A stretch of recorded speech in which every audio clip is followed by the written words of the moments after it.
Wellness is just the patriarchy wrapped up with a pink bow. And I think it's really, really, really important that people acknowledge that.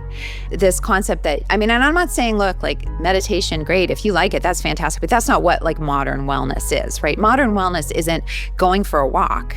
Modern wellness isn't, hey, maybe eat some fewer saturated fats. Modern wellness isn't, maybe you should quit smoking, right? Modern wellness is none of those things. Modern wellness is better living through supplements and detoxes and scammy products. And historically, those were all aimed at women. So what is selling useless products built on lies? That's the patriarchy.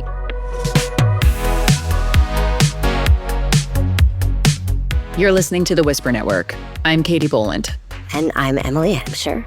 And today we are talking to Dr. Jennifer Gunter, who is so amazing.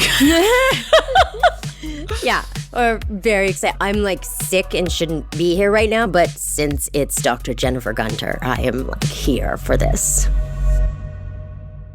She's amazing, and I feel so thrilled that we have her as our guest today. And so, Emily, a lot of what we're talking about today is misinformation peddled to women through influencers or Goop-style websites, as well as just general myths about the female body that Jen Gunter has busted. But I wanted to ask you, before we start, have you ever tried any Goop wellness-style trends that was kind of fed to you by social media or influencers? And if you did, why?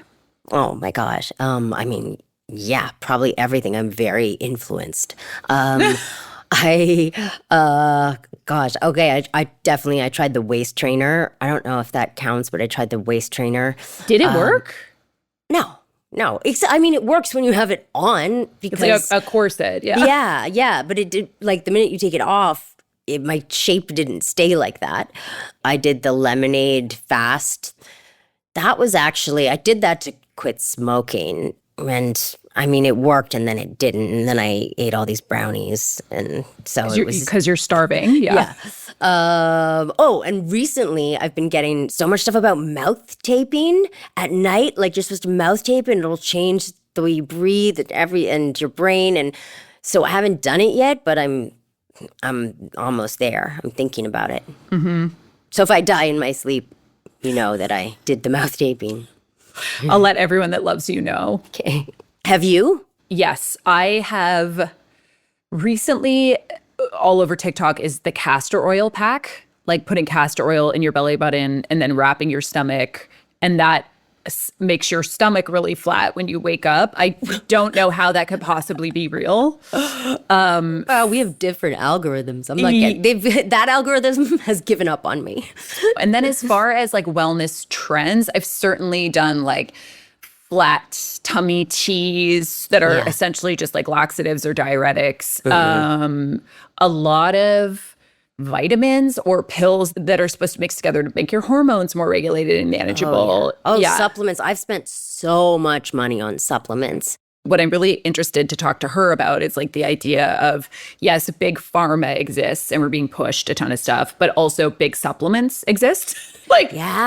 It's competing industries and both are motivated by money and one is regulated and one is not. So I heard her say this thing where she's like, the rule should be don't get any advice from the person you're buying the thing from. Like, so if the person who is selling you the drug is telling you the drug is really good, get a second opinion from someone who's not trying to sell it to you. Yes. And that seems like such common sense, right? Like we all should have arrived at that. But I think because there's such a vacuum around information with women's health and these influencers are really coming in to like fill those gaps, I think out of necessity because there isn't enough information. But yeah, we all should be looking at like if they're trying to sell us something, there's a conflict of interest here.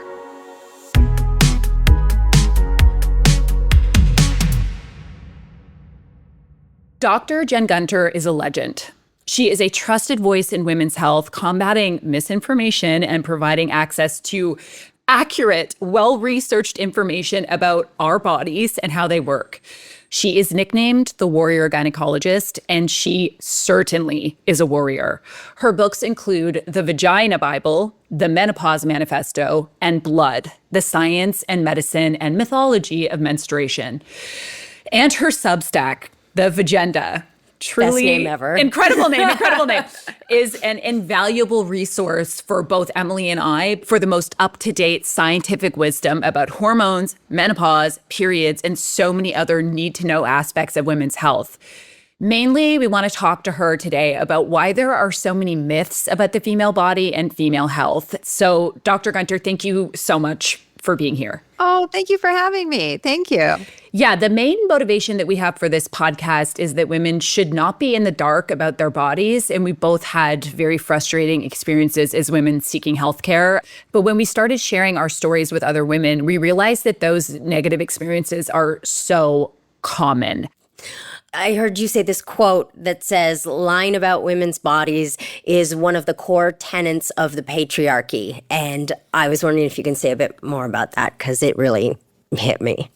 Yeah. I mean, you can't make any empowering decision in your life if you're making that decision based on inaccurate information, right? Whether it's buying something at the grocery store, if you believe you're buying an orange and you peel it open, it's a lemon, that might affect things for you. And obviously, when it comes to your health, it's a whole different level. So when you don't have the right information, you can't even enter the playing field, right? And so that's why it's so important for people to be educated, because when you keep people uninformed about their bodies, they can't speak up, they don't understand they're getting bad care, they don't know to advocate, it helps to keep them in poverty. So there's so many ways that it affects women. I mean, just for example, if you can't, get access for good prenatal care, right, then you're more likely to have a pregnancy complication, and then that may have more long-lasting implications for your life. We've seen in the United States with making abortion illegal, right? That women then who are forced to carry through their pregnancy are more likely to end up in poverty. They're more likely to have a severe pregnancy complication, which then has long-term ramifications on your health, or some of them have actually died in pregnancy. So, there's all of these ramifications of people just not knowing and not understanding like what's at stake. Yeah. It's funny when you say speak up, because I couldn't even speak about this. Like this podcast, a lot of it was, I didn't want to do it. I didn't want to do it because I can't even say the word period without it like swallowing in my mouth. And like, I can't even say these words. And I don't know why. I'm just like embarrassed. And it's very so it's, from the beginning of time, right? The way to control women is you're either, you're dirty if you haven't had sex at whatever's considered the right time based on what, like rules you didn't even get a say in, right? And, misunderstood or misconstrued notions about like vaginal wetness. Well, a wet vagina meant you'd had sex with someone before. I mean, it's obviously stupid, right? But then that makes you into being somebody who doesn't have value. When being a woman is a commodity, when you're not an equal player, you're actually something to be bought and sold and traded, then you start to look at, body parts being distilled to some kind of commodification. And we still are bearing that legacy today. I mean, we were raised by parents who were brought up in that culture, who were raised by parents who were brought up in that culture, who were raised by parents. And I feel that there's so much subliminal messaging that we don't even realize that subtly reinforces it, that it really does take, pretty radical speaking out to sort of, get people even just comfortable talking about their body parts. I mean, apparently the New York Times couldn't even write the word vagina until like the 1980s or something. Like, it's a body part. Wow. And when you say subliminal, though, that's so true. Because when we were talking about this, I was trying to figure out, like, why am I so embarrassed about this? But then I look at the advertising I grew up with, and it was all like, keep it hidden. You can keep it secret, like your tampon in your purse, and nobody will know about it, and all that. And that goes into your brain. And that's what a nice girl does. A nice girl keeps it hidden. Yeah, for sure. And I think this, so much of your work highlights how far behind the 8 ball we are with science around women's bodies. And what we really want to know is, why is this? And then a follow-up, which areas do you think require the most urgent attention today? Well, I mean, obviously, with everything that's gone on in the States, everything to do with the word gender has been pulled off the CDC's website and grants and everything. And so in the United States, it took an act of Congress in 1993 to basically say, look, you have to study like women equally with men, which makes sense intuitively, but if you think about it with our sort of patriarchal history. So first of all, there was a time when nobody believed women could make decisions for themselves, right? I mean, I think women weren't allowed to have a bank account until the 1970s. I don't actually know the date, but like I was alive then, right? I was alive when women had to have a cosigner for a credit card. So if you think about that, how could you then make a decision to be in a research study, right? So, so obviously you start excluding all these people. You don't think about including women in studies because it's the patriarchy. Like, why would we study them? They're the same. They're just like different shapes, so you wouldn't even think about that. From a drug company standpoint, studying women is more expensive because we have menstrual cycles that change. And look, I get it. If you're trying to get your drug out in the cheapest way, yeah. But again, capitalism reinforces patriarchy, right? So they're kind of hand in hand.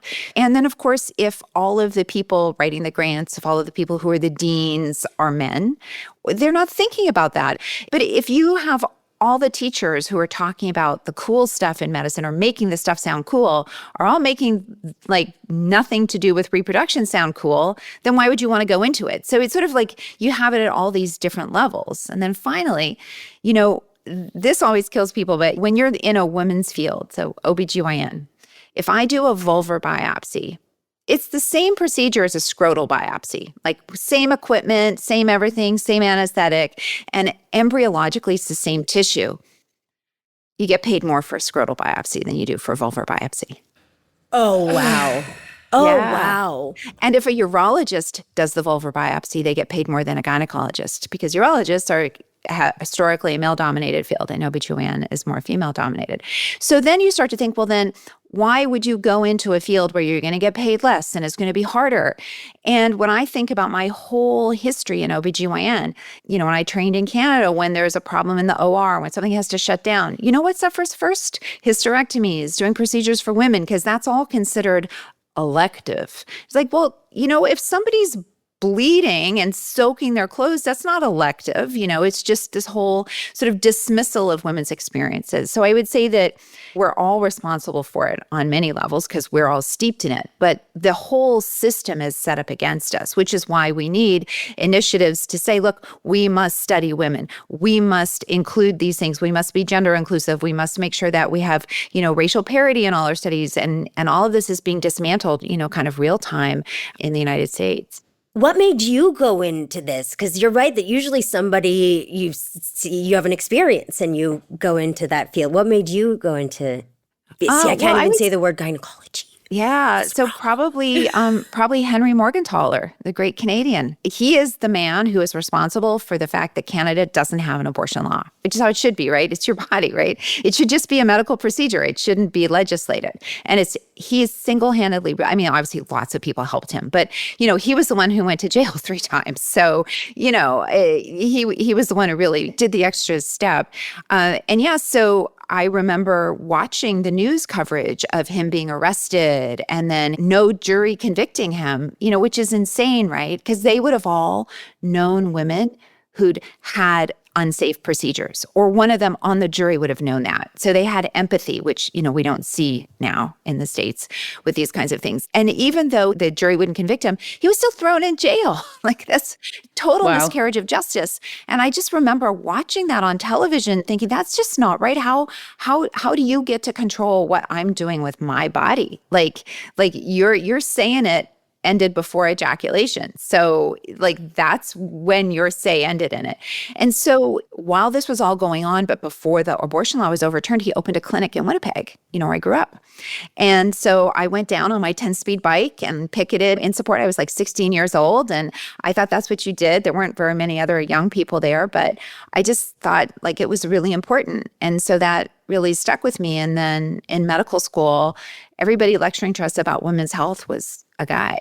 And they were actually all really nice doctors, but I was just sitting there like, really? We didn't have a lot of women professors when I was in medical school. There was probably about 30% of my class was probably women, but there were just a few. And I just remember thinking, really? Even here, there aren't any? And so I just, decided because I was pissed off that that's why I would go into women's health. I do everything because I'm angry. And then when I was in medical school in 1989, the Canadian abortion law was overturned by the Supreme Court. And so I was like, maybe this is the time, maybe this is the moment. And, women deserve the best and I'm the best. So that's when I'm going to do it. And, I wrote on my residency application, which like nobody does, like, I want to do abortions.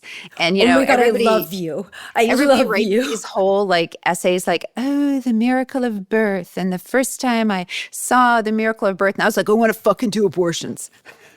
So even that is considered like a controversial statement to make as an OBGYN or someone who's It going was at into the time. women's health field. I I mean, I think think that it still is right now. in a lot of, I guess a lot of places in it this would moment, be. yeah. But I'm like, why is saying, but it's no different as being afraid to say the word vagina. Like, why is the word abortion wrong? It's only wrong because the system created by men tells us it's wrong. We didn't create this system, right? Like, the idea that you can't control your body is so absurd. And it's, yeah, I mean, there isn't any other like description for it because there's no like equivalent, to sort of discuss for men. There's no like, If there was, though, if they were the ones who were having the baby, I'm sure this would never be. And I mean, it's important to acknowledge that some trans men can get pregnant, but but when we're talking about this kind of from a political standpoint, it's historically been a way to control women, right? Like if you have 8, 10, 12 children, like how are you going to be out there on the street organizing? It's a lot harder, right? After the break, Dr. Gunter gets real about big supplement and why she's been called Goop's worst enemy.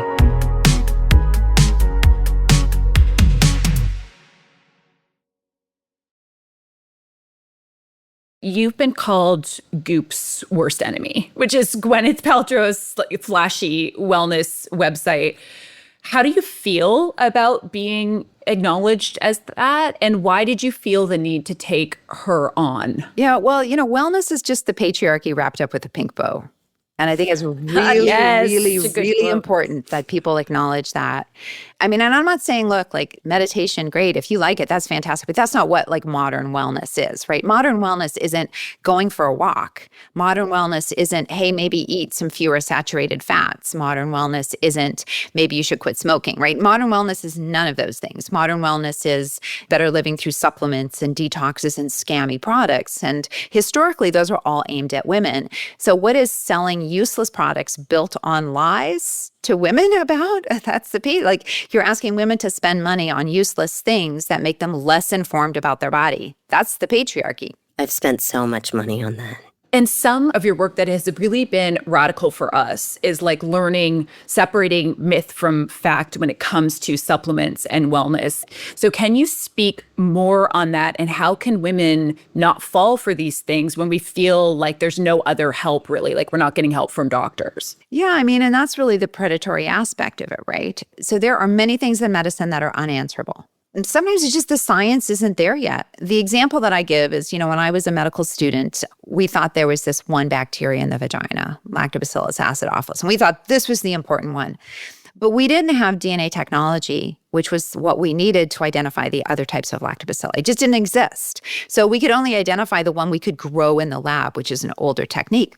Turns out that the vagina is a really, really interesting sort of eco niche, and what grows in the vagina is really hard to grow outside of the vagina because you can't replicate the environment, right? Once DNA technology sort of became a thing, and when people started using it to say, we turned out, oh my God, there's all these other kinds of lactobacilli.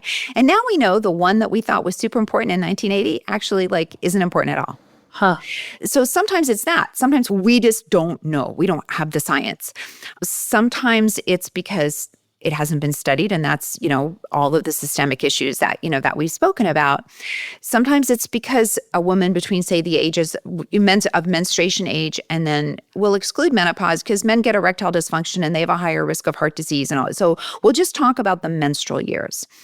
Women have heavy periods, they have painful periods, they have PMDD, they have PMS, right? They have PCOS, they have menstrual migraines, they have all of these other things. They're more likely to get autoimmune conditions. So they have all of these things that are more likely to take them in to need to talk to a doctor face to face, right? Not things that can be treated over the phone. So if it's harder to access a primary care doctor, who does that affect more? It affects people that need a primary care doctor more. It affects people that need to go to the doctor more. So then when you can't get your care, you go to these predators who are offering you hormone tests or other kinds of things. 'Cause what are you supposed to do? You go to Reddit. We go to right? Reddit. You feel like you need to do Yeah. something. But, a bad investment is worse than no investment. Right. But it's hard for people to believe that because propaganda works and snake oil salesmen are good. And sure, it does sound like maybe these hormone balancing supplements could work. But this whole concept of big pharma, big supplement doesn't do any of the research. Like there's no research. So you're taking something that's unproven that could be harmful. We know that supplements are a rising cause of liver failure, that women are more likely to be affected by that. There's all kinds of consequences besides spending money. Metabolism boosters and things like that are often adulterated with other medications. It's really a wild west. And so who does the lack of regulations hurt more? It hurts more the people who are more likely to take supplements. I like this thing that you said about don't take advice from the person who's selling the product. That to me is like, it seems so obvious, but like, yeah, if they're selling you the supplement, get the advice about the supplement somewhere else because Now we see all these doctors selling supplement lines. It is so lucrative. You can make millions of dollars. If you have like a couple million followers on social media or, if you're a celebrity, you can make millions from I would them buy anything you sold. Yes. because there's no overhead. I went through the exercise of pretending to order a supplement and getting it priced out and setting up a Shopify store and all of that. And to make about $200,000 take home, all I would have to do is sell 8,333 bottles. And with your number of followers or other doctors Right. who have a large online And following, that's that's just like so easy. It's just 8,000 units one time. What if you get somebody to do a year's subscription, right? Then that's $1 million. I always subscribe and save. I'd be so hooked. I do. Right? Like there's such a placebo effect. So I always tell people, look, if I had a wall of birth control pills behind me when I was doing my social media post, and I was talking about how you can treat your painful periods with birth control pills, you might think that maybe my content might be a little bit biased. And you might think that other content that I made that wasn't about that might be subtly driving people to that in some way. Maybe I'm saying more outrageous things to get more attention because ultimately I can feed that people to that page. That's what happens with people selling supplements. They're the ones making all the bold claims, like when in menopause. The people who are selling supplements are the ones that are telling you everything that you want to hear on social media. They're telling you that estrogen can fix everything, that testosterone can fix everything. So why are they making those claims? Well, those are the ones that go viral, and the more viral you go, it's better to sell your supplements. Can you just help us bust a few myths right here, right now? So I get chronic UTIs. I take so many cranberry supplements. I drink so much cranberry juice. Is that helping at all or no? Yeah, I mean, so if you look at all the sort of the reviews and meta-analyses of cranberry juice and cranberry supplements, they always go like back and forth and back and forth. And I just don't think the quality of the data is that great. So there's a substance in cranberry that's supposed to prevent bacteria from adhesing to the bladder. And I don't think anybody's even proven that it does that. So I'm kind of a cranberry skeptic because I just don't think the quality of the data is great. And that's the problem with recurrent urinary tract infections is it's one of those things that gets relegated to being treated over the phone, which is the wrong thing, because when people have an infection that fails treatment or that recurs despite treatment, you need to get a culture every time because you need to know, is it that or could it be something else? Could it be painful bladder syndrome? Could it be pelvic floor muscle spasm? There are other things that have the exact same symptoms as a urinary tract infection. Right. And to the point of we all think vaginas are dirty or we're taught like they smell or we don't want to talk about them. Can you speak to us about vaginal douchings and why you think the government should apply a sin tax to them? Yeah, no, I mean, I think douching should be banned. I mean, or treated like, they should be treated like cigarettes. I haven't actually looked at a label in Canada, but in the States, they have the same label as smoking, like harmful to your health, right? Wow. So yeah, douching kills all the good bacteria in the vagina. There's good bacteria and there's bad bacteria. And I mean, your skin is as dirty as your vagina is. Your mouth is as dirty as your vagina is. Our surfaces are all coated in bacteria. We have microbiomes that keep our mouth healthy, that keep our skin healthy, that keep our vagina healthy, that keep our bowel healthy, our gut healthy, right? So it's all kind of relative, but the idea about something being dirty is like a patriarchal construct. It's, the vaginal microbiome is evolutionarily amazing, and it's amazing that it can keep, because you think about the vagina, it's connected to the outside world. The uterus is a super important place, sort of evolutionary from a, making the next generation standpoint, because that's really what evolution cares about. So you have to protect that from the bacteria in the outside world, but you also have to let sperm in, right? And so it's really it's amazing how all of this has happened from an evolutionary standpoint. So to sort of distill that down to dirty, again, is a reflection of ignorance and making people feel bad about their bodies. And douching, you should just ban it. Is there another myth that you hear a lot or that persists that you would like to just dispel at this moment? Well, I would say, I'm not sure really a myth, but if you think your periods are heavy, they probably are, and that should be evaluated. And there's basically an epidemic of women with iron deficiency. So I have iron deficiency. There you go. See, epidemic, right? And I got the injection anemic things for it, and I don't know why I'm iron deficient, though. So you're iron deficient for two reasons generally. One is periods. And so they might be heavier than maybe you think. And there's treatment for that. Or, people who have a pretty strict vegetarian or vegan diet, it's much harder to absorb iron from plants than it is from meat. So it's kind of a combination of those things. See, I'm neither of those, though, because I take the pill kind of continuously sometimes, most of the time. Mm-hmm. So it's not my period, and I still can't even. Yeah. So the other thing is some people don't absorb it well. And, is it because maybe you have celiac disease? Do you have inflammation in your gut? Is there something else that could be going on? So if you're chronically iron deficient and it's not from menstrual loss and it's not from iron, then generally we recommend another investigation to make sure it's not from your bowel. But yeah, iron deficiency, something like 40% of young women are iron deficient. And because they're not anemic, they're told there's nothing wrong with them and they struggle to get care. But we actually know that iron deficiency itself is a medical condition. People are more likely to have depression if they're iron deficient. They have hair loss associated with iron deficiency, brain fog, poor sleep, all kinds of things. They're more likely to get chronic yeast infections if they're iron deficient. So there's all kinds of consequences from it. Because it's something that's kind of more associated with younger women who are hysterical, right? Quotation marks, then it's not an important thing they need to, think about. Oh, well, you're not anemic. Well, iron is important outside of anemia. Yeah. Yeah, and I think we also think there's other reasons why we might be depressed, when in reality, it's actually just you have heavy periods, you have disordered eating, or you're not eating enough meat or iron, and therefore it's going to affect your whole life in a negative way. Yeah, and I mean, if you've never been told what a normal period is, how do you know what an abnormal period is?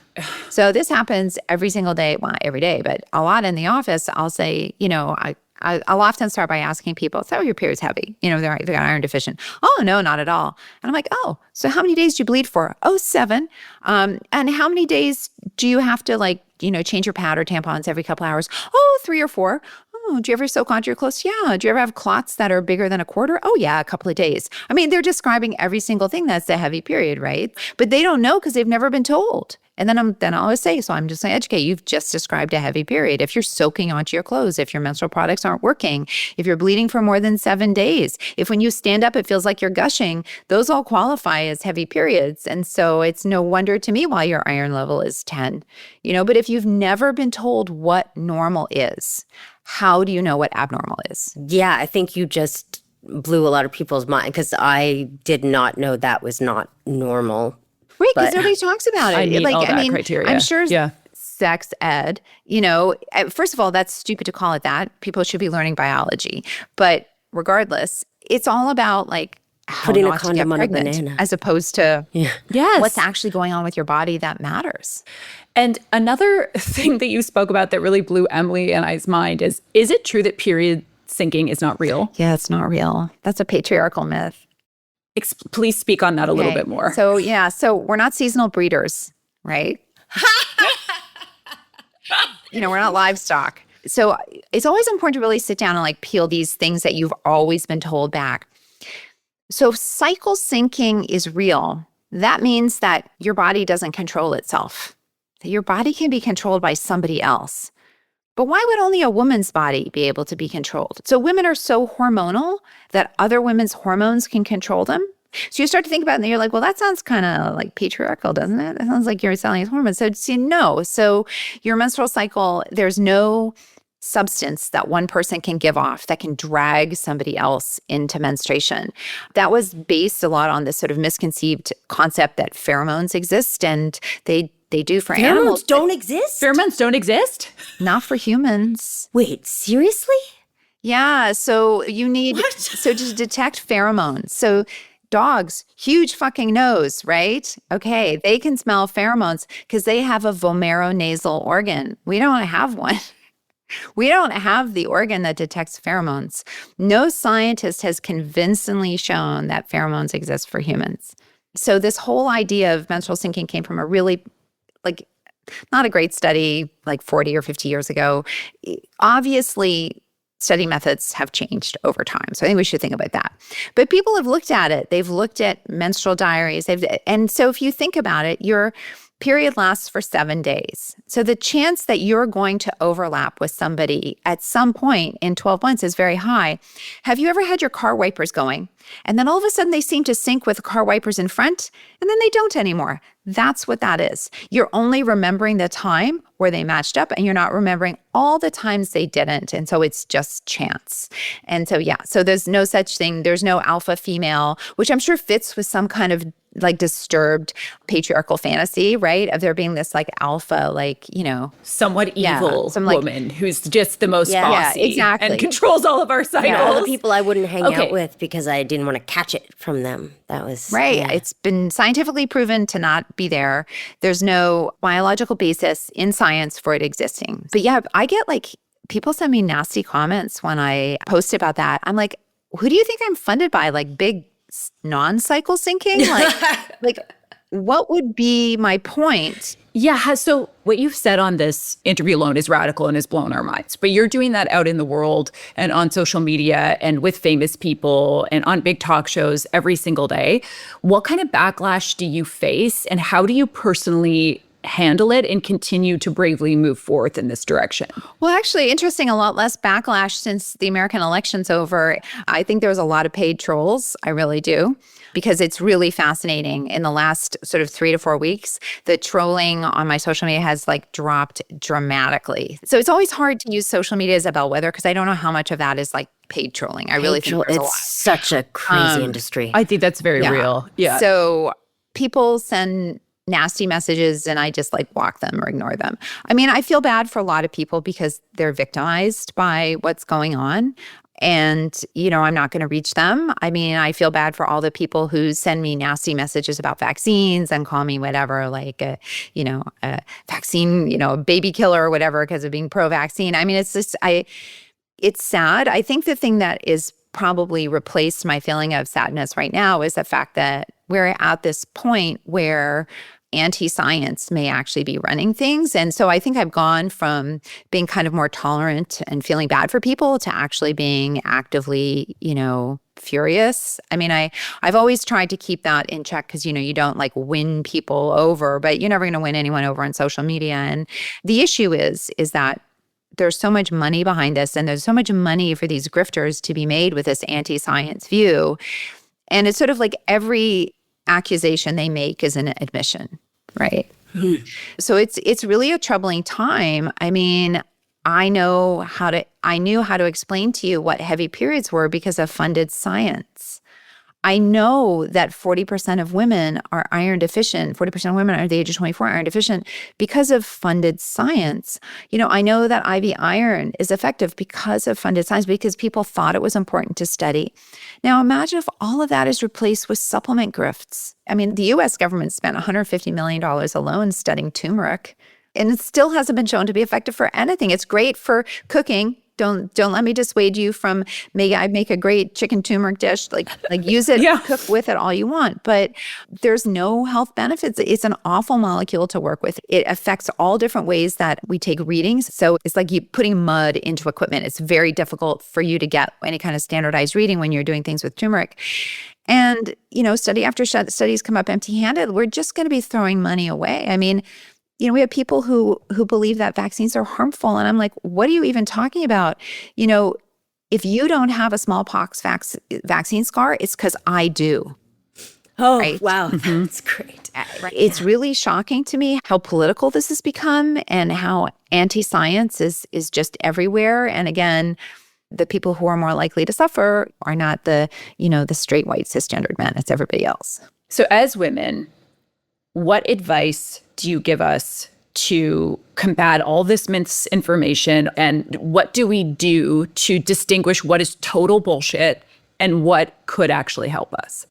Yeah, so I think people should they should curate their social media feeds. In the same way you curate your friends. You don't hang out with people who are mean to you, hopefully. But so, think about curating your social media feed.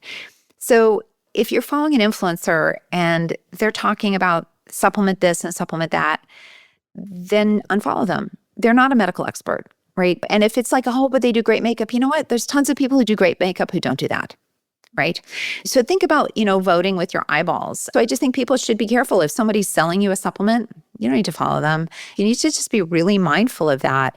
And you need to fact check every single thing that you hear on social media. And I just be super, super mindful about using it as a source of information, because there's a lot of, I would say, doctor, registered dietitian, other influencers who have credentials who are really kind of leaning into this being a big business. There are people who charge $1,500 an hour for an appointment. I saw someone who charges $3,400 for a new patient appointment.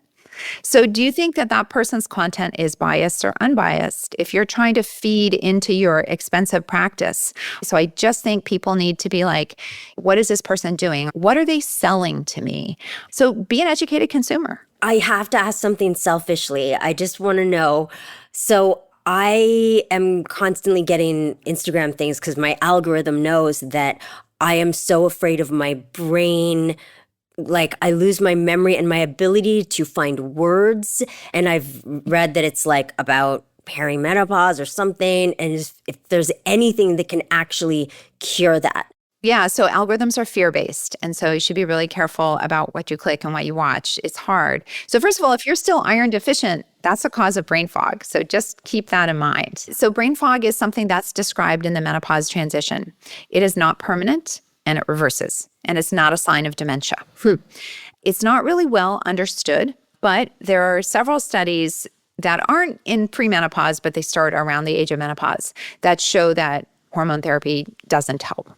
So if you're not sleeping well, that could be a contributor, right? If you're up all night with hot flashes, that kind of thing. So treat the other symptoms that could be around it. Think about making sure that you're doing the basics like exercise, eating right, taking time for yourself. Social media is not good for how you feel about yourself. I know when I'm on it, all of a sudden I'm like, wait a minute. Yeah. It's been an hour. So think about self-care outside of social media. Maybe limit yourself to that. It's also important to remember that a lot of women are multitasking in ways that are not asked of men, right? So if you look at a heterosexual relationship, almost always women are doing the bulk of the grunt work around the house. They're doing the grunt work of the emotional labor. And even in studies where the men and the woman are spending an equal amount of time doing household chores with the children, the men are more likely to do the fun stuff. They're more likely to be playing, and the women are more likely to be changing the diapers and doing the laundry. Yeah. So there's also this other sort of cultural impact of things that I think has really been like this hidden load that has really been understudied. And I just think it's also really important to acknowledge that. So we get so many questions about menopause, and this is not an episode about menopause. We're going to be addressing that many times over the course of this show. This new thing. And perimenopause that we are both kind of facing. But what is one thing that you would say to empower women as they're beginning to go into perimenopause or menopause, and how to talk to their doctors about it to get any help? Like, I'm terrified. I just want to cut everything out and not even go through that. Well, okay, like I'm telling you, so fear sells, okay? Yeah. So there are some aspects of menopause that are unpleasant. There are also some aspects of pregnancy that are unpleasant. Do you get message after message after message scaring you about pregnancy on social media? Probably not, because the patriarchy wants you to be pregnant. No, right? We did a whole episode of stuff you never hear about. Right, because nobody wants you to know about pelvic floor. They don't want, because, they want you to keep reproducing, right? So just kind of, I would say that the best thing, again, is to get educated. There are real symptoms, and you don't want to have your real symptoms ignored if they're bothersome. But about a third of people sail through it and don't have any issues at all. And lots of aspects of menopause can be well treated. So I think that's really important for people to understand.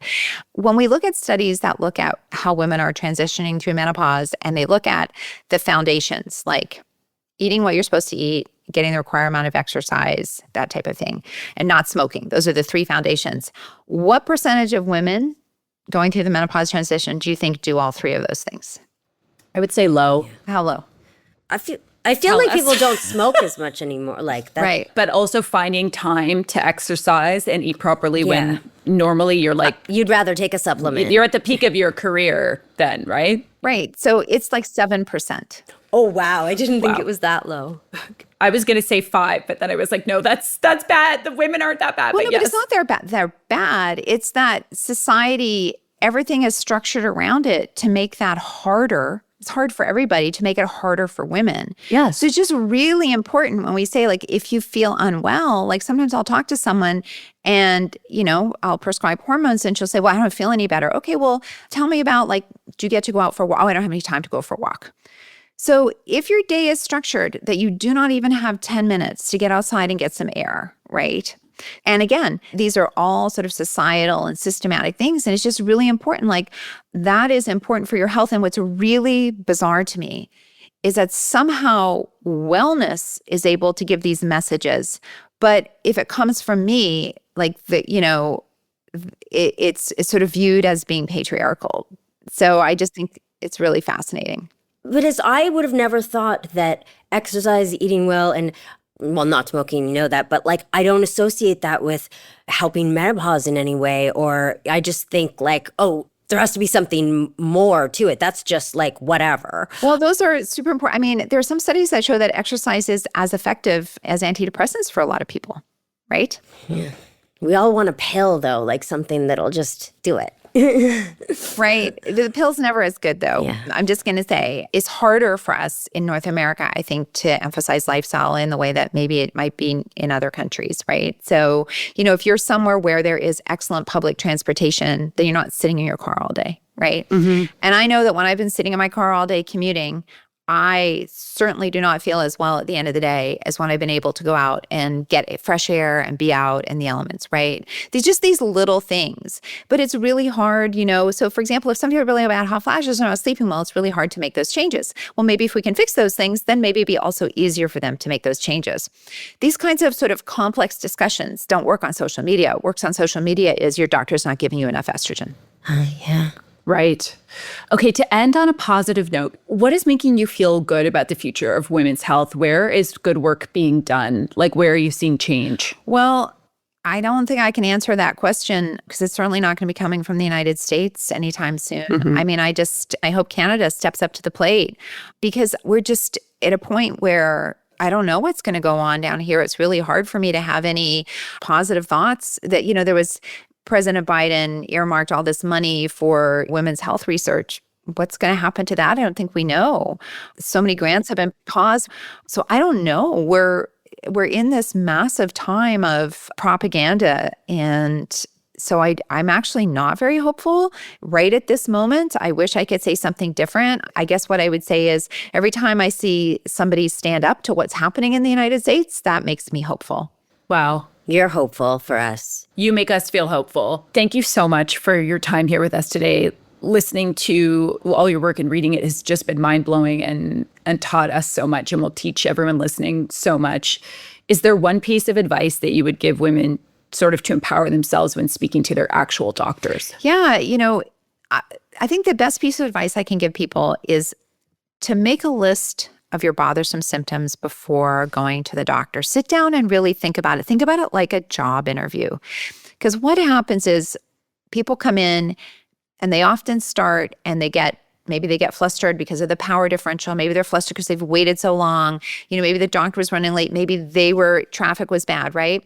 Write your list down and think about what's bothering you the most. And put it in the order of most to least bothersome, right? And then focus on like, what are your top 3? What are the top 3 things? Because I think most people, if they even went in and got their top 2 taken care of, they would feel a lot better. Also, in my experience, many times some of the symptoms lower down on the list often improve when the top ones improve because maybe they're interrelated. right? So think about that, and then think about when would be the right follow-up. Be the follow-up in 8 weeks, 12 weeks. It takes time for things to happen. But I would say the best piece of advice I can give people is to make a list and to really think about it before you go in, so the moment doesn't catch you unawares and you really wish you'd spoken about something else. It's good advice. Thank you so much for today. And thank you so much for the work that you're doing in the world, because it is radical and Especially helping now. so many people. Thank you. You're listening to the Whisper Network. We'll be back after the break.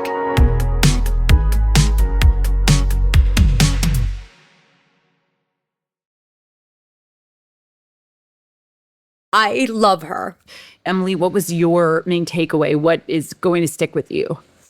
The advice she gave at the end when you asked her for how to advocate for yourself at the doctor's office, I thought that was really good, especially for me. I don't know why I'd never thought of that before, but I do go into these appointments and get flustered by the doctors. They're always busy. It's not their fault. And that energy I pick up on, and I'm the Canadian me is oh, I don't want to take up time. I don't want to take up time. So then I say everything's great, fine, and I don't say what's wrong. And so I think it's really good to have a piece of paper and pretend I can't speak.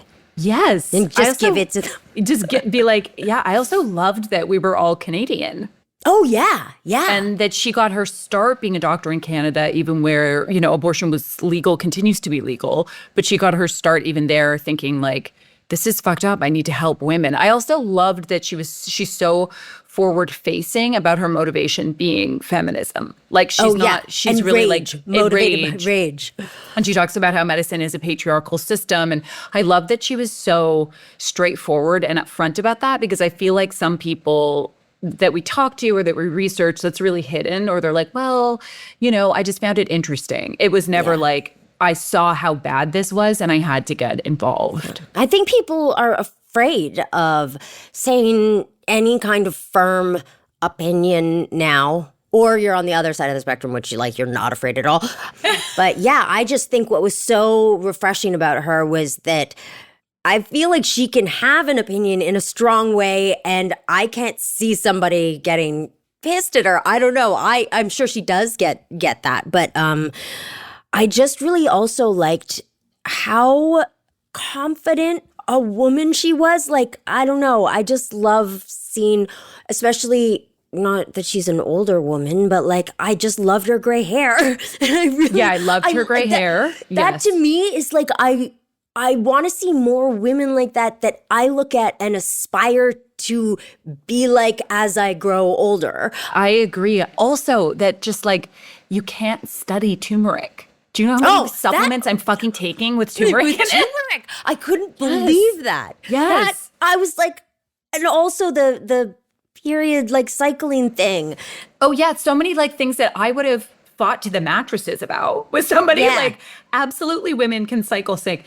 Absolutely pheromones are real. It's fought to the mattresses. Is that a thing? Is that it's like a mafia thing. It's I'll go to the mat. It's you would fight till the all death. The way to the you mattresses. Go all the way. Me giving notes on this podcast to the mattresses. To the mattresses.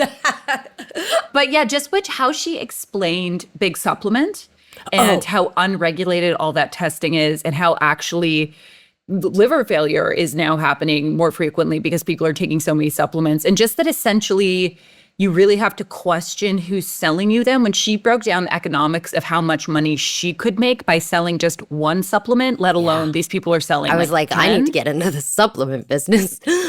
It was refreshing to speak to someone who was very upfront about how dystopian the climate is for women's health, even outside of that women can't get abortions in certain states now. Just when we asked her, well, what do you feel hopeful about? I thought that we spoke to her at a really interesting time, but I also appreciated how honest she was, and therefore how necessary I feel her work is. Yeah.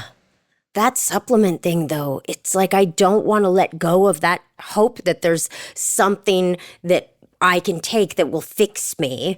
And so I'll believe in anything. Yeah, I spent so much money on supplements. I get recommended so many by my girlfriends. And what I want to make really clear here too is we're not talking to you, the Whisper Network, to alienate you or make you feel stupid if you do like supplements and if they have helped you. I think that what we're trying to advocate for is just kind of more being more skeptic and curious across the board when it comes to your body and healthcare, because I do think there are probably some supplements that we all need more of, like iron, vitamin D, certain, fatty acids.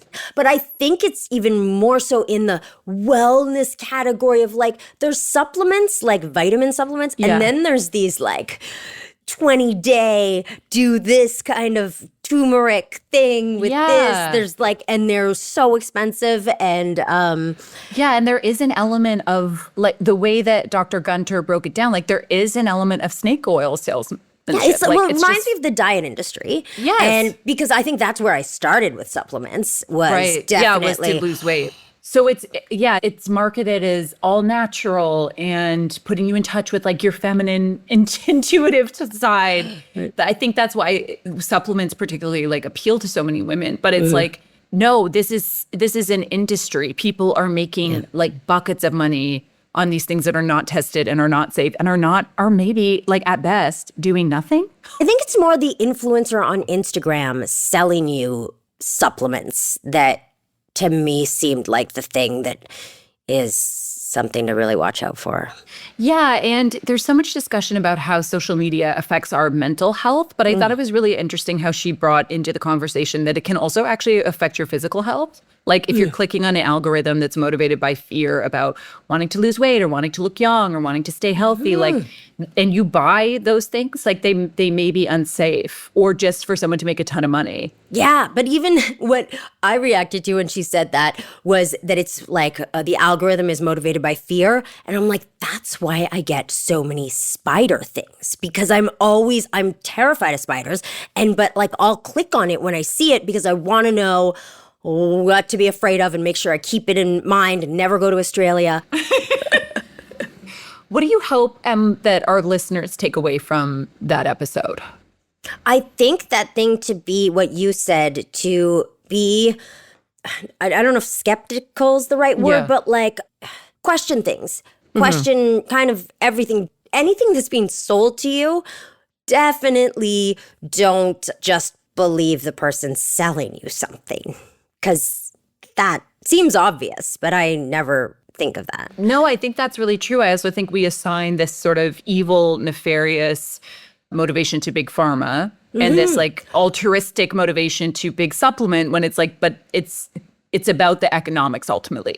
Yeah. That is a huge thing to take away from it. And that thing about advocating for yourself with your doctor, but also the basics, like do the walking, do the eating well and sleeping well. That is boring though. That sounds boring. Boring. And that is our show for today. That is our show for today. Just for today.